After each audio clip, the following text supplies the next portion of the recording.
Hello, my friends. It is wonderful to have you here. Welcome to the stream. Welcome to story time. I hope you're doing all right and the start of the week has treated you well.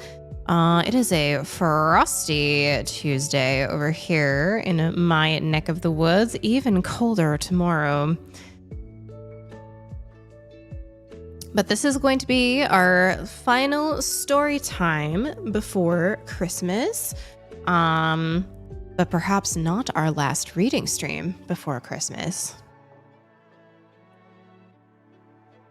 More to come on that later. But today we're going to be continuing both of the books that we started last week. We will be jumping on into A House at Pucorner and The Room in the Dragon Volant. By Joseph Sheridan Le Fanu, which I'm very much enjoying so far. I feel like he really can set an atmosphere in his works that I've read, and I'm very curious to see where this one's going to go. Thank you to those who came to hang out with us last night. Adam and I were playing Baldur's Gate 3, had one of our probably biggest boo-boos to date, where we were, on a mission to save someone and accidentally blew them up instead. Oh dear. Not great. But we made it in the end. We did a little save scum, which we normally don't do, but it was an accident. It wasn't based on a gameplay decision, at least, or anything like that.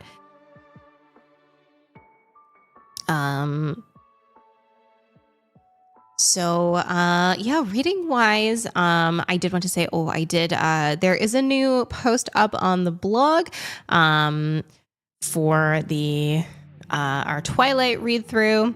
I have been going through the chapters. Our most recent post is about Bella's introduction to the Cullens as the Edward's girlfriend, and got really into the dynamics of Carla Cullen and sort of his role as the leader of the family. It took me a little while to formulate my thoughts on that one, but I'm quite happy with kind of where I landed on it. So feel free to check out the blog. Hey, Weed Stalker, how's it going? Welcome on in. Welcome to Story Time. Happy Tuesday to ya. I hope you're keeping well and staying warm. As I mentioned last week, I did hit my reading goal for this year. I have, as of last week, I had read 52 books. So my goal is always 1 week. But having, long flights and everything did help me push over the edge a little bit early. So since then, I was kind of looking at my Audible list. There's a lot of especially classic literature that's included free with your subscription to Audible. And there was a couple that were expiring, some of the more novella length items. So I listened to a couple of novellas. So I'm right now pumped up at 54. So I'm feeling pretty good that I'm succeeding on my goal. I've exceeded it at this point. So, in the new year, we'll probably do a little bit of a breakdown of highs and lows once I have my full total all together. Except for Christmas break starts at 3:30 p.m. tomorrow. Ooh, that's nice. And so you get basically the full week before, leading up to it. That's really nice. It's totally different. My workplace is right till Christmas Eve. I'm taking off a little bit of time before, just so that I don't have to do that. I've talked a bit before how my, my heritage, I have some Ukrainian in my heritage, and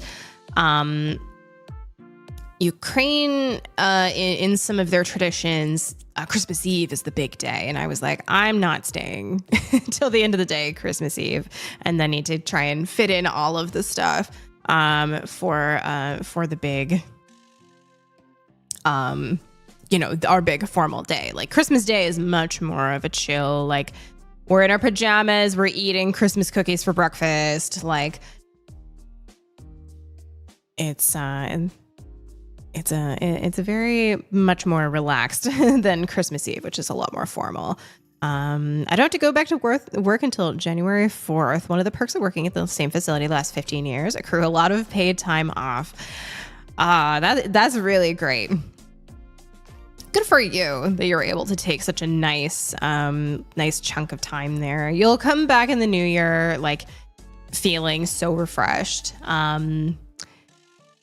I feel like a little bit of pressure this week where, because I know that soon, entering into the new year, I'll be like transitioning jobs and I'll be training somebody. And so I'm feeling a lot of pressure to fit the time in now, and tie up a lot of those loose ends that I'm not being like, oh, here's a whole bunch of work that I'm dumping on you, new person. But I haven't worked at my workplace nearly so long, but I'm in a similar boat, not nearly so much time I think as you have accumulated, but I'm reaching the time where they were like, look, Snooze, you cannot carry over that much vacation. Hence the recent vacation. So yeah, they're trying to be like, please take more time. So I figured taking off a little bit of time, especially so that I don't have to be working right till Christmas Eve, is a good compromise for sure. Yeah, I'm excited too. But I feel like I have a little bit of a gauntlet to get through before I get to the new role. But my reward for reaching the new role will be a little bit more downtime, hopefully. Once my replacement is all trained up and we're through the other end there. Coworkers hate me. Screw those guys. I agree. Hey, you've earned it. And you say that it's accrued, so like that's in the system of accrual. You can't fight math.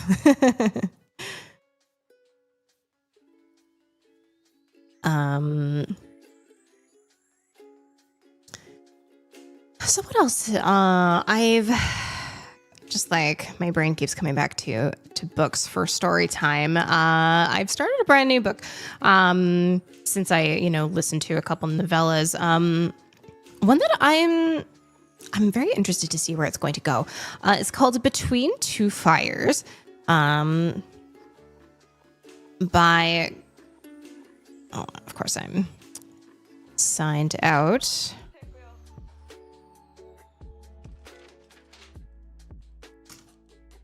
I just want to make sure that I'm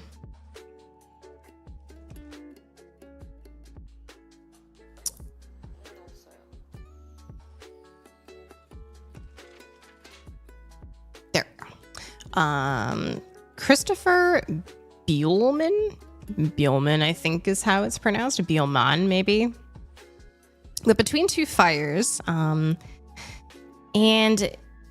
I heard it described to me as essentially like a Soulsborne game in novel form, where it's like a disgraced knight during a plague, and there seems to be like this fight between like demons and angels and things like that are coming. It looks pretty good. And I'm not super far into it, like maybe in the first quarter. It's going through a couple parts where it's like a little like grim, dark, and edgy for me, but like unnecessarily perhaps like adding to the plot. But then we get to like a battle with monsters, and I'm like, this is the coolest fight scene I've ever read. So I'm interested to see where it goes. For our Pisage years, we have a Pelipper. Oh, we're doing double pokey catch tonight. One of those evenings, huh?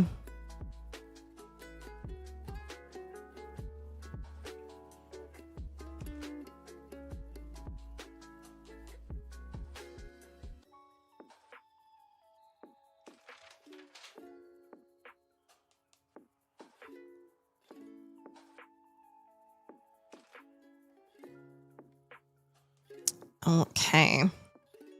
So I think we'll probably get a Stream Raiders battle going. It's top of the hour.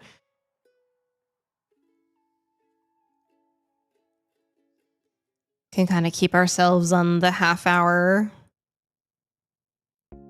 Helps me keep track of time a little bit easier. Feel free to hop on in and join me if you like. Me working through a little bit of these. Now that they have like cleared up some of the info for the daily quests and weekly quests and stuff like that, I'm finding it so much easier to actually achieve quests, which is really nice.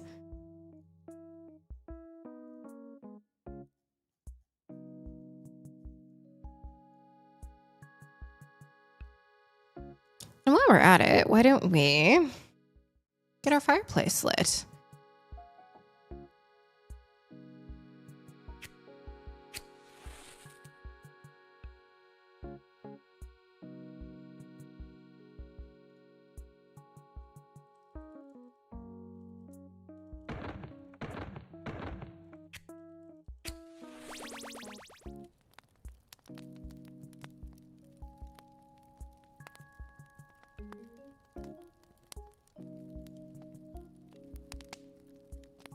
So one thing that's kind of nice about our current children's read, Winnie the Pooh, is, or the House of Pooh Corner in the Winnie the Pooh series, is that there's so many cute illustrations. I have like so many tabs open so that I can show them off later. But we're going to read a couple of them tonight.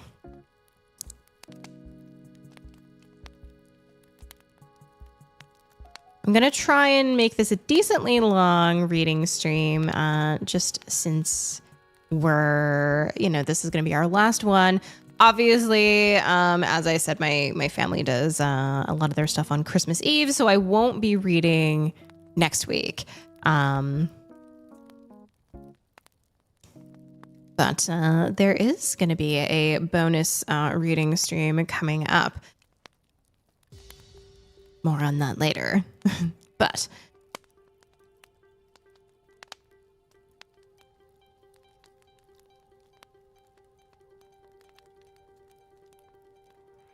why don't we start getting warmed up with our first read of the day? So we just read one chapter of Winnie the Pooh last week, and the nice part about children's books is that there's not a lot to recap with these, but last week we read our first chapter, which is a little story, and on a very cold and snowy day, much like this one over here where I live, Pooh and Piglet realized that Eeyore didn't have a house, and so they found a bundle of sticks in the 100-acre wood propped up, and thought that would be some great materials to make Eeyore a house. Meanwhile, Eeyore comes back to the plane and sees that his house has disappeared. And so he asks Christopher Robin to help him find his house. And it turns out, in the end, Pooh and Piglet had made what they describe as an awful mistake. And they had used Eeyore's existing house to create his new house. So at least they did do a kind deed and made him a new one instead.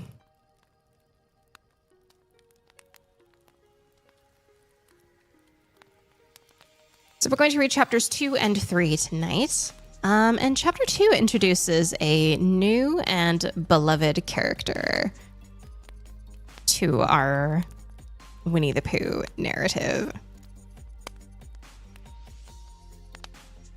So let's cue up some of our music here. And we'll begin.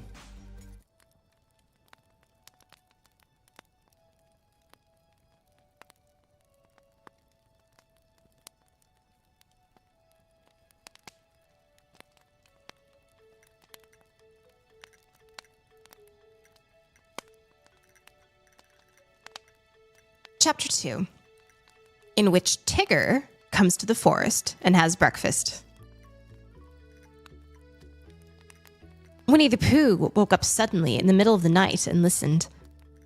Then he got out of bed, lit his candle, and stumped across the room to see if anyone was trying to get into his honey cupboard, and they weren't, so he stumped back again, blew out his candle, and got into bed. Then he heard the noise again. "Is that you, Piglet?" he said, but it wasn't. "Come in, Christopher Robin," he said, but Christopher Robin didn't.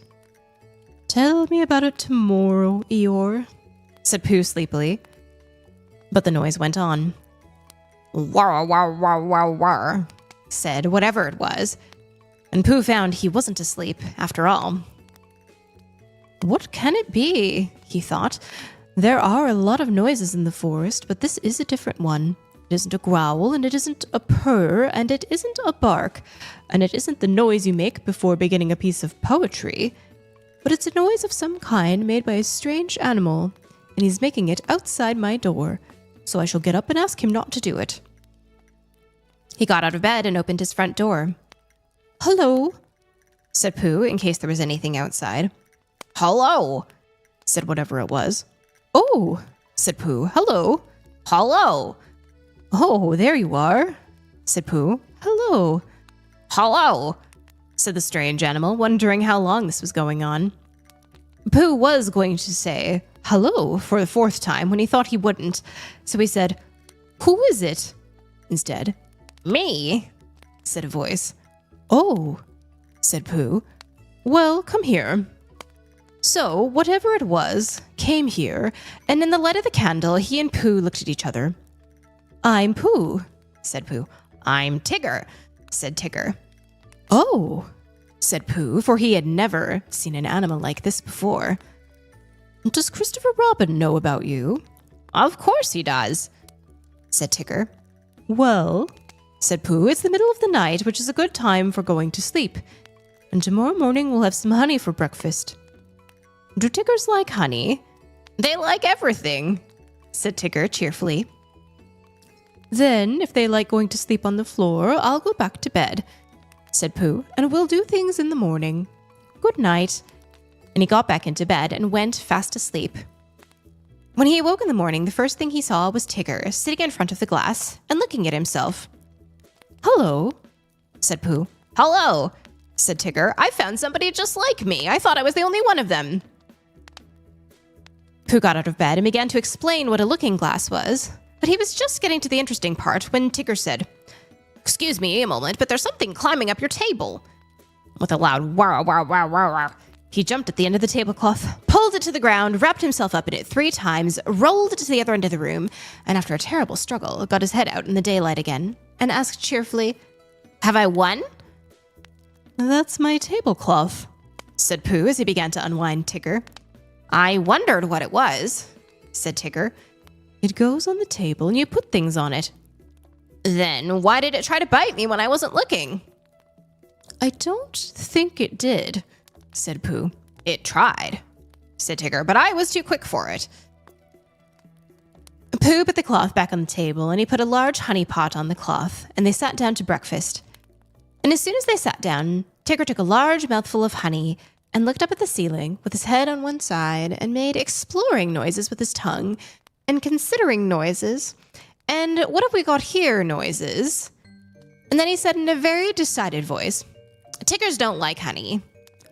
"Oh," said Pooh, trying to make it sound sad and regretful. I thought they liked everything. Everything except honey, said Tigger. Pooh felt rather pleased about this and said that as soon as he had finished his own breakfast, he would take Tigger around to Piglet's house and Tigger could try some of Piglet's acorns. Thank you, Pooh, said Tigger, because acorns is really what Tiggers like best.